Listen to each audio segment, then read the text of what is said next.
No introductions this week, no fun banter, because we got a lot of stuff to get to with our special guest today. Ross Tucker covers every level of football at this point. So we're going to cover a lot of ground with him today. First off, thank you for coming on the show. Appreciate it. You know what, T. Frank? It's my pleasure. I'm a fan of you and what you guys do. I know Greg Pickles over there as well. And it's funny that you say that because I think my joy of covering sports goes like in the inverse order of the level of play. I mainly cover the NFL, and that's my job. Yeah. But I enjoy really talking about Penn State and college football probably a little bit more. But I don't do that as often from a employment standpoint. And then my favorite is talking high school football, but not a lot of money in that one, unfortunately. for sure. So we're going to be talking about Jven Williams. You had a hand in his recruiting process, so we'll get into a little bit of that. But the first thing I want to talk to you about is something that I know you have some insight into as a former Ivy League offensive lineman. Penn State 2 years in a row now going over to the big brain people to find an offensive lineman. Hunter Norzad coming over from Cornell. What has your thoughts been about that situation at Penn State, going over there and finding guys to play at the Division I level, and what is that transition like as somebody who went from the Ivies to the NFL? Well, I think it's really smart what Penn State's doing, really smart. And there are several reasons for that. Number one, when a guy has played multiple years, you have such a different body of work in terms of what to expect from them. Watching high school video compared to college video, especially for an offensive lineman, it's like comparing apples to oranges, right? I mean, Right. there's absolutely no comparison. An offensive line, more than any other position, is a developmental position. It's a developmental, and believe it or not, skill position. When I say skill, I mean enhancing the skills of using your hands, your footwork, etc. So I would think more and more teams, quite frankly, would be going to the portal for offensive linemen that have shown the ability to play at a high level at the college level. It's funny, I always kind of wanted to go to Penn State growing up, but I was a late bloomer. And so then my rookie year in Washington, guys like DeVar Arrington and Mike Saramelli and Kenny Watson were telling me, Ross, you would have been like our best O lineman. You and Kareem McKenzie would have been our two best. I'm like, la, la, la, la. I can't hear you. Because that's where I wanted to go. And quite frankly, if Penn State had made a really big push to get me as a preferred walk-on like they do now, that would have been a tough decision for me. If I got a call from Joe Paterno, that would have been a tough decision for me. But that's not really what Penn State was doing back then. And it's funny because I guess I would have ended up starting at least a couple years at Penn State. So I think that's really what they're realizing is there are more guys like me that are maybe late bloomers because they're obviously recruiting kids based on 10th and 11th grade of high school, right? Mm-hmm. So there's kids that are late bloomers and or continue to grow and improve in college that would have an interest to playing Power 5 football, perhaps at a place like Penn State, that have developed better than others have. They've gotten more experience, and it's kind of a win-win. I think Hunter, like Eric Wilson, is graduating, so he gets the Ivy League degree, and now he has a chance to play in front of 107,000 people and get that experience as well and improve his draft stock. I'm jealous. I would have loved to have done that. That's what I was going to ask. If the transfer portal was around, you would have started the trend, it sounds like. Well, I would have been open to it. That's for sure. Yeah, it was a lot different back then. But yeah, I think it's really smart. I think in general, there's probably more good players at the FCS level and group of 5 level than people realize. I think we saw that this year with Ebiketie, coming in from Temple and just dominating like he did. And I think Penn State is very smart to look that direction, especially the Ivy League direction for offensive linemen, because they probably were a late bloomer, which is why they're in the Ivy League. And they got the experience. They obviously have the brains. They wouldn't be in the Ivy League in the first place. And you can get a guy like Hunter Norzad, who was so good at tackle, who could probably hang at tackle if you need him to, Yeah. but is better suited for guard, at the NFL level. Speaking of a guy who is not a late bloomer, Jven Williams, somebody that you know pretty well at this point. He is the 41st player in the nation, according to On3 in the class of 2023. You helped out with his recruiting process, and he thanked you on social media during his commitment. You're an Eastern PA guy. He's an Eastern PA guy. Is that how it got started? How did you guys get connected? Well, yeah, Jven actually goes to my alma mater. He goes to Wyomissing, which is a suburb of Reading, about an hour west of Philadelphia. It's a really interesting story, T. Frank. Wyomissing's had a heck of a team the last couple of years. They've gotten to the state championship game and lost. So Jven did not start a game as a sophomore. In fact, nobody at Wyomissing started a game as a sophomore. So what I think is especially interesting about Jven is he didn't ask any of the coaches at Wyomissing for my number or the AD. I got an email, no lie, T. Frank. I got an email to rosstucker.com. And it said, "Hello, Mr. Tucker. My name is Jven Williams. I go to Wyomissing. I'd really like to play college football." And I guess I was just so impressed that this kid went out of his way to send an email to me at rosstucker.com.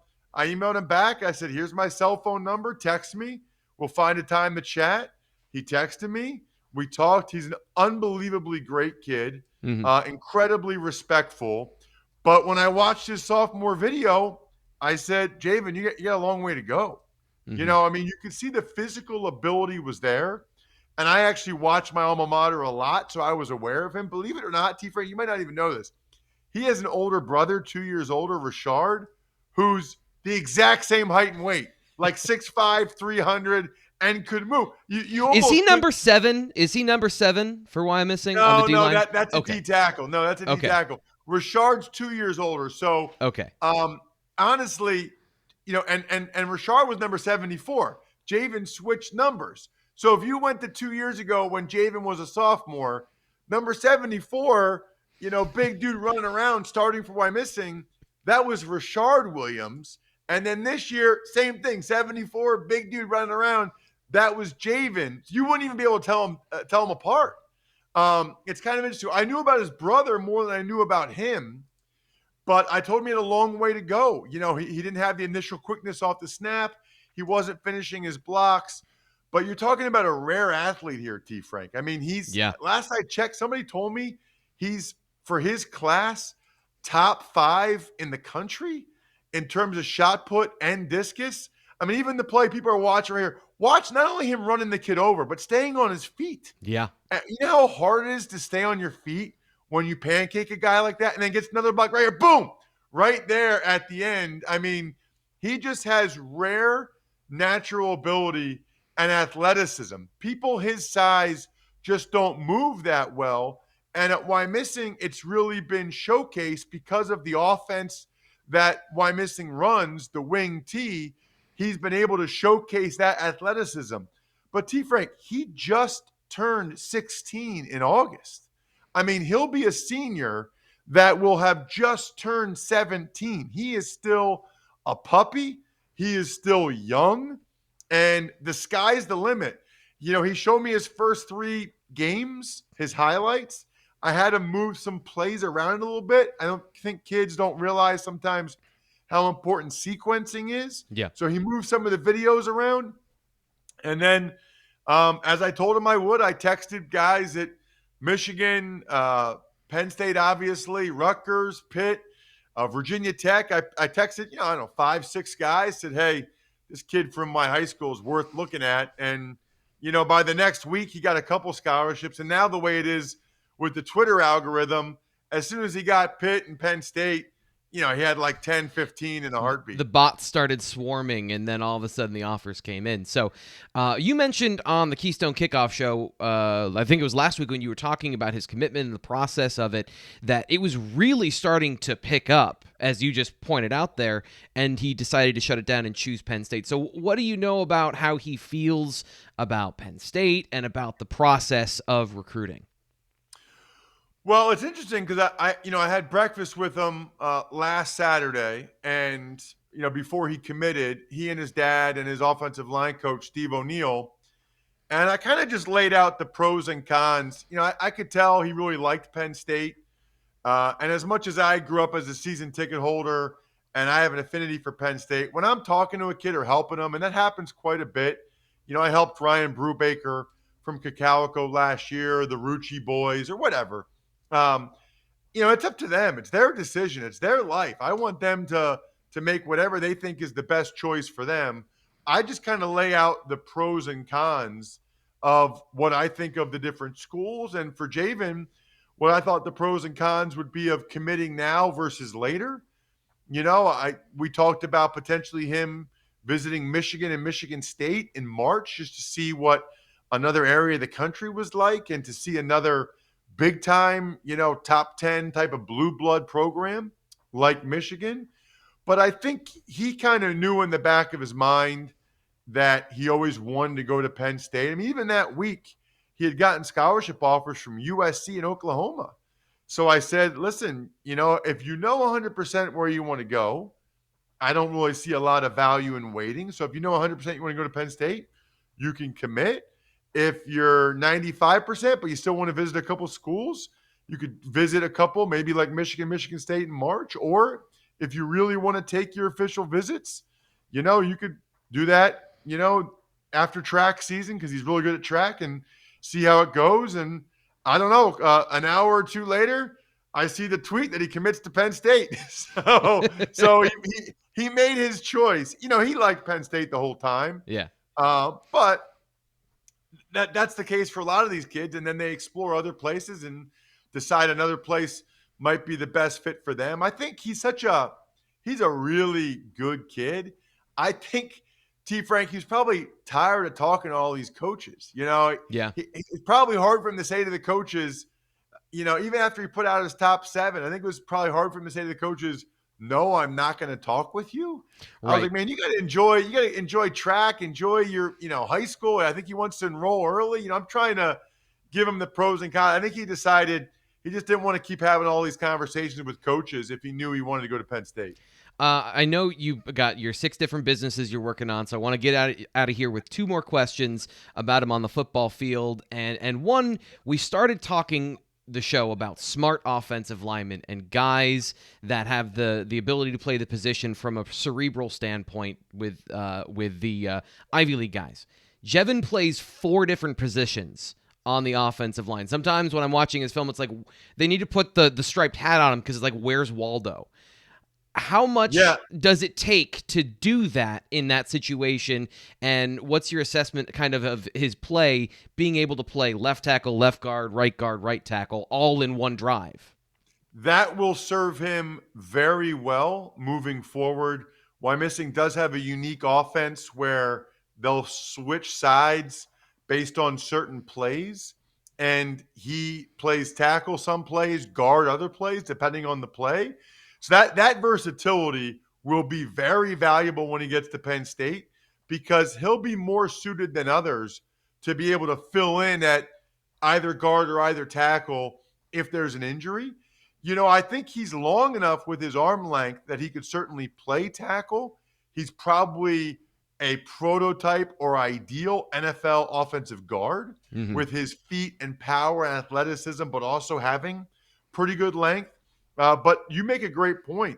I didn't even realize till his offensive line coach told me just how smart he is from a football standpoint. They had an injury during the playoffs, and they moved him from strong side guard to weak side guard, which is a totally different position. So it's not as easy as just saying right guard or left guard. The way they swap sides, he actually had to learn a whole other position, a whole different guard spot, essentially the backside guard, and he was able to do it in a week. He has a very high football IQ.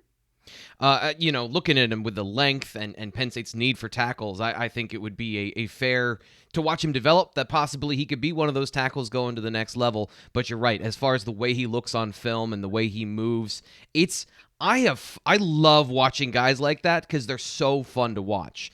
Last thing I want to get you out of here on is, again, I'm a fan of the Keystone Kickoff Show. You mentioned this on when you were talking about him the last time, that you were working with him on some pass protection stuff because it's pretty rare for Wyomissing to throw the football. So what have you seen from him there in that development process? Well, and that speaks to him as a kid. It was his idea.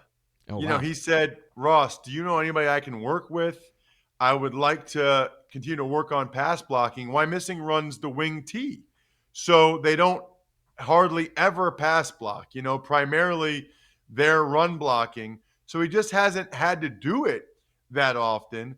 I said, sure, I'd be happy to work with you on pass blocking if I get a chance, if I'm in Reading. So I was able to get to Reading to visit my mom and able to go through some stuff with him. He's a lot further along than I realized. And even watching the tape that you're showing now, pass blocking at Wyomissing in a wing T offense, it's not like pass blocking in college. It's just different. But just seeing him, his set, his footwork, and I even let the Penn State coaches know he's a lot further along in that regard than I realized. He's going to be just fine. And I would tell people, watch him do the shot put or discus. Mm-hmm. He has amazing feet. And I think that's more what you need for pass blocking more than anything else. I think he'll end up being just fine in that area. But more importantly, T. Frank, the fact that he, again, solicited, right? He reached out to try to work on that aspect of his game is probably more important than anything. Ross Tucker at Ross Tucker NFL if you want to follow him to get his insights on everything from Penn State to the college pros, NFL, everything. Ross, thanks for coming on the BWI Daily Edition. My pleasure, T. Frank. Thank you for having me. Make sure you subscribe wherever you get your podcasts and, of course, here on YouTube. We're going to be doing more interviews throughout the rest of the offseason, get more insight into college football, recruiting, all that stuff here on the BWI Daily Edition. I'm your host, Thomas Frank Carr. We'll talk to you tomorrow.